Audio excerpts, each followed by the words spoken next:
মানসুর ইবনে আম্মার বর্ণনা করেন, আমার একজন বন্ধু ছিল যে জীবনে অনেক গুনাহ করেছিল, নিজের উপর জুলুম করেছিল, নিজের উপর অবিচার করেছিল। অতঃপর সে আল্লাহ তাআলার কাছে তাওবা করে। তাওবা করার পর থেকে আমি তাকে দেখতাম সে অনেক ইবাদত করত, অনেক নামাজ পড়ত, অনেক রোজা রাখত, অনেক তাহাজ্জুদ পড়ত। হঠাৎ করে একদিন তাকে খুঁজে পাচ্ছিলাম না। আমি তার খোঁজে তার বাড়িতে গেলাম। আমি দরজায় গিয়ে আওয়াজ দিলাম, ভিতর থেকে তার মেয়ে বের হয়ে আসলো। আমাকে জিজ্ঞেস করলো, কাকে খুঁজছেন? তখন আমি বললাম, তোমার আব্বুকে যে বলো অমুক এসেছে। অতঃপর আমাকে ভিতরে আসতে বলা হলো। আমি ভিতরে প্রবেশ করলাম। আমি দেখলাম সে বাড়ির মাঝখানে শুয়ে আছে। তার চেহারা বিকৃত হয়ে গেছে, তার চোখগুলো বড় বড় হয়ে গেছে। তখন আমি তার এই অবস্থা দেখে বললাম, হে আমার ভাই, আমার ভয় হচ্ছে। হে আমার ভাই, তোমার এই অবস্থা দেখে আমার ভয় হচ্ছে। তুমি বেশি বেশি করে লা ইলাহা ইল্লাল্লাহ বলতে থাকো। এ কথা শুনে সে অনেক কষ্ট করে আমার দিকে তাকালো, অতঃপর বেহুশ হয়ে গেল। যখন তার হুঁশ ফিরে আসলো, আমি তাকে দ্বিতীয়বার আবারও বললাম, হে ভাই, বেশি বেশি করে লা ইলাহা ইল্লাল্লাহ বলতে থাকো। সে আবারও বেহুশ হয়ে গেল। যখন তার হুঁশ ফিরে আসলো, আমি তৃতীয়বার আবারও বললাম, হে ভাই, বেশি বেশি করে লা ইলাহা ইল্লাল্লাহ বলতে থাকো। সে চোখ খুললো, আমার দিকে কিছুক্ষণ তাকিয়ে রইল, চোখের পানি ছেড়ে দিয়ে বলল, হে ভাই মানসুর, আমার মাঝে আর এই কালেমার মাঝে প্রাচীর তৈরি করে দেয়া হয়েছে। আমি ইচ্ছা করলেও এই কালেমা পাঠ করতে পারছি না। তখন আমি বলে উঠলাম, লা হাওলা ওয়ালা কুওয়াতা ইল্লা বিল্লাহ। আমি তাকে বললাম, তুমি যে এত নামাজ পড়তে, এত ইবাদত করতে, এত আমল করতে, এত তাহাজ্জুদ পড়তে, এগুলোর কি হলো? তখন সে বলল, তুমি যে আমাকে ইবাদত করতে দেখতে, আমি এর কোনো কিছুই আল্লাহর জন্য করতাম না। আমি আমার সকল ইবাদত, আমি আমার সকল আমল, এগুলো মানুষদের দেখানোর জন্য করতাম। আর আমার তাওবা ছিল মিথ্যা তাওবা। আমি মানুষদের দেখানোর জন্য তাওবা করেছিলাম। আমি মূলত বাহ্যিকভাবে মানুষদের দেখানোর জন্য ইবাদত করতাম। কিন্তু আমি যখন একাকী থাকতাম, আমি আমার ঘরের দরজা বন্ধ করে দিয়ে মদ পান করতাম। আমি নির্জন মুহূর্তে বিভিন্ন ধরনের গুনায় লিপ্ত হতাম। আমার মনে আছে, একবার আমি খুব গুরুতর অসুস্থ হয়ে গিয়েছিলাম। আমার ধারণা হচ্ছিল আমি আর বাঁচব না।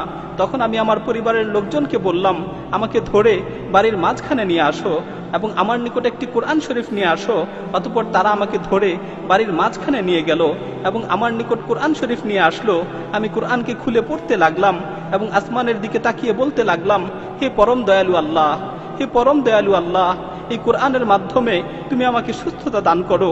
আমি তোমার সাথে ওয়াদা করছি, আমি তোমার সাথে প্রতিজ্ঞাবদ্ধ হচ্ছি, আমি আর কোনোদিন গুনাহ করব না, আমি আর কোনোদিন গুনার দিকে পা বাড়াবো না। আল্লাহ তাআলা আমাকে সুস্থতা দান করলেন। যখন আমি সুস্থ হলাম, তখন আমি আগের মতোই আবারও গুনায় লিপ্ত হলাম। প্রতিনিয়ত গুনাহ করতে থাকলাম।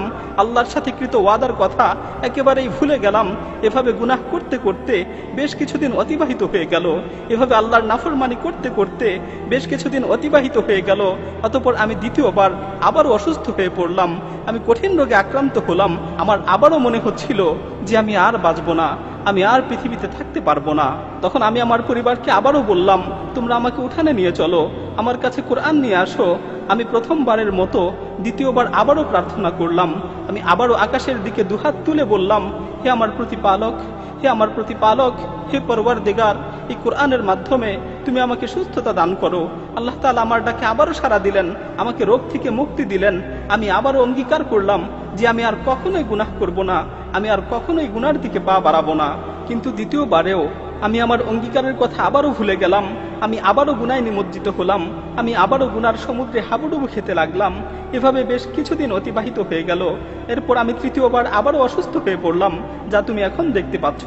অতঃপর আমি আমার স্ত্রীকে বললাম, আমাকে উঠানে নিয়ে চলো, আমার কাছে কোরআন নিয়ে আসো। তারা আমাকে উঠানে নিয়ে গেল, আমার কাছে কোরআন নিয়ে আসলো।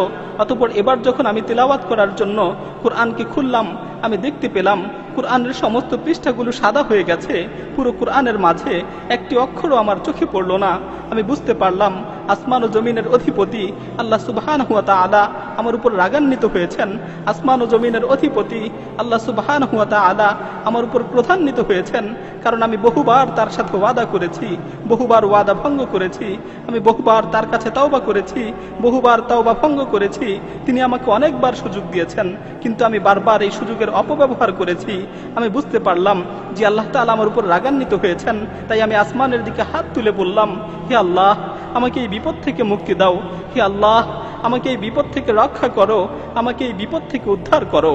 আমি যখন এই কথাগুলো শেষ করলাম, আমি শুনতে পেলাম কেমন যেন আসমান থেকে আমাকে লক্ষ্য করে বলা হচ্ছে, তুমি যখন বিপদে পড়ো তখনই আমার কাছে আসো, আর যখন বিপদ শেষ হয়ে যায় তখন আবারও গুনায় লিপ্ত হও। তোমাকে আমি কতবার বিপদ থেকে উদ্ধার করেছি, তোমাকে কতবার বিপদ থেকে রক্ষা করেছি, কিন্তু তুমি একবারও নিজেকে শুধরানোর চেষ্টা করনি। মানসুর ইবনে আম্মার বলেন, এ কথা শুনে আমি ক্রন্দন করতে করতে তার কাছ থেকে উঠে গেলাম। আমি যখন বাড়ি থেকে বের হওয়ার জন্য দরজার কাছাকাছি পৌঁছলাম তখন পিছন থেকে সংবাদ আসলো সে মারা গেছে, সে মৃত্যুবরণ করেছে। সে তওবা না করেই মৃত্যুবরণ করেছে। তার মাঝে ও তাওবার মাঝে প্রতিবন্ধকতা সৃষ্টি করে দেওয়া হয়েছে। প্রিয় ভাই ও বোনেরা, আল্লাহ তাআলা আমাদেরকে তওবা করার সুযোগ দিয়েছেন। আল্লাহ তাআলা আমাদের ডাক দিয়ে বলছেন, ইয়া আইয়ুহাল্লাযীনা আমানু তুবু ইলাল্লাহি তাওবাতান নাসুহা আসা রাব্বুকুম আন ইউকাফফিরা আনকুম সাইয়্যাতিকুম ওয়া ইউদখিলাকুম জান্নাতিন তাজরি মিন তাহতিহাল আনহার। হে ঈমানদারগণ, তোমরা একনিষ্ঠভাবে আল্লাহর নিকট তওবা করো। হে ঈমানদারগণ, তোমরা একনিষ্ঠভাবে আল্লাহ তাআলার নিকট তওবা করো। আল্লাহ তাআলা অবশ্যই তোমাদের গুনাহগুলোকে ক্ষমা করে দিবেন এবং তোমাদেরকে জান্নাতে প্রবেশ করাবেন, যার তলদেশ দিয়ে নহরসমূহ প্রবাহিত হয়। আল্লাহ তাআলা আমাদেরকে তওবা করার সুযোগ দিয়েছেন, কিন্তু আমরা এই সুযোগকে অবমূল্যায়ন করছি।